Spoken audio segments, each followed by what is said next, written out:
Oke, di sini kita lanjut lagi tutorial kita. Sebelumnya kita sudah berhasil install project Laravel gitu ya. Nah, sekarang kita persiapkan database dulu. Nah, di sini saya pergi ke .env.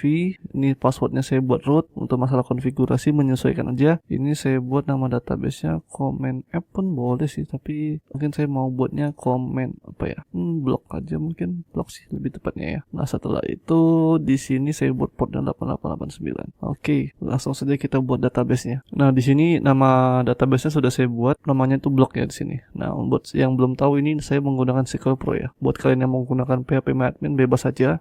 Intinya untuk masalah tampilan tabelnya atau database-nya menyesuaikan aja ya. Oke, langsung saja kita pergi ke project atau ke text editor, pergi ke database, setelah itu ke migration. Nah, ini kan kita masih masih default ya di sini. Dia ngebuat table users ya. Nah, untuk table usernya kita tidak usah apa-apakan, kita close saja. Nah, sekarang kita buat aja di sini, kita ketikkan aja PHP artisan make model. Nah, di sini saya mau buat model artikel sekaligus kita buat migration ya, dan juga kita buat controllernya. Kita enter aja.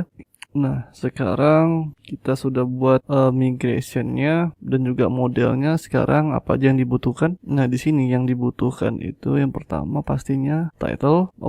Ini dibuat string title. Yang kedua kita butuh slug. Slug ini kayak apa ya? Kayak linknya gitu, URL-nya. Nah, ini unik kita buat, jangan sampai URL-nya itu sama. Table, apalagi di sini kita buat text. Di sini kita buat aja deskripsinya ya. Deskripsi kita buat lagi di bawahnya teks. Kita buat aja ini body ya, ini kontennya. Setelah itu kita buat di sini foreign key, siapa yang buat artikelnya gitu. Jadi kita buat aja di sini foreign ID, namanya user ID. Kita buat constraint di sini dari table users. Kita buat aja on delete, cascade, on update, cascade. Oke, ini saya close dulu deh. Setelah itu kita buat table baru lagi di sini. Nama tabelnya comment ya. Ini kita copy aja, paste di sini. Ini kita copy, pastekan di sini. Nama tabelnya itu kita buat aja namanya comment. Jadi saya buat aja sini article comments. Nah, setelah itu kita buat namanya comment aja deh, nggak usah pakai artikel. Yang pasti di sini ID. Setelah itu di sini kita pasti butuh siapa yang mengkomen dan juga di artikel mana. Artikel ID. Ini kita buat articles. Nah, setelah itu kita buat di sini table. Nah, setelah itu kita bukan table, ya benar table. Setelah itu kita buat di sini text yang komen gitu. Bukan yang komen, lebih tepatnya apa isi komentarnya. Nah, dan satu lagi, ini pasti kalian bingung. Saya buat di sini foreign ID, namanya comment ID. Setelah itu saya buat null label. Oke. Nah, jangan pusing, kalian buat aja dulu ini, nanti saya jelaskan. Jadi untuk foreign key-nya saya buat di bawah aja biar lebih rapi seperti ini. Dan juga di sini saya buat seperti ini. Oke. Nah, satu lagi kita buat table, nama tablenya itu like. Kita copy aja ini. Setelah itu kita copy ini, saya pastekan. Setelah itu di sini kita buat ID. Setelah itu saya buat di sini. Oh ya, satu lagi saya mau buat di sini waktu apanya ya? Waktu komentarnya gitu. Jadi kita tambahkan timestamp di sini. Yang pasti di sini kita buat foreign ID usernya.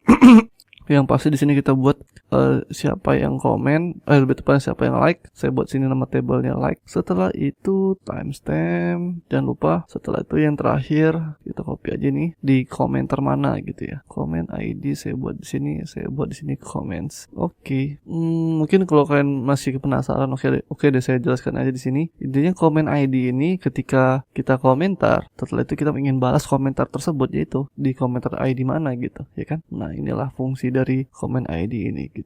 Oke, sekarang kita buat sini. Nah, kebanyakan mungkin ada salah kaprah. Pasti kalian mikirnya di sini kita buat comments, di sini kita buat likes. Nah, kalau kalian buat kayak gini, misalkan kalian buat PHP artisan migrate rollback gitu, ini bakalan error teman-teman. Kenapa begitu? Karena yang dihapus itu ya artikel ID. Bukan, lebih tepat. Jadi yang bakalan dihapus duluan itu articles. Padahal masih ada children ya gitu. Ya childrennya misalkan kayak gini, ada comments, ada likes. Maka dari itu kita dulu kita hapus dulu dulu likes, setelah itu kita duluankan comments-nya. Setelah itu comments-nya udah kehapus, baru kita hapus articles, baru kita hapus table articles-nya. Kenapa begitu ya? Karena kalau kita hapus articles-nya duluan, ya artikel ini tuh kan cascade ini ya. Jadi dia apa ya? Kayak ketergantungan gitu sama table articles gitu. Jadi dia bakalan error gitu. Maka dari itu kita hapus dulu data-data yang anak-anaknya dulu gitu. Oke, untuk pemahaman database saya rasa sampai di sini aja lah ya. Oke, sekarang kita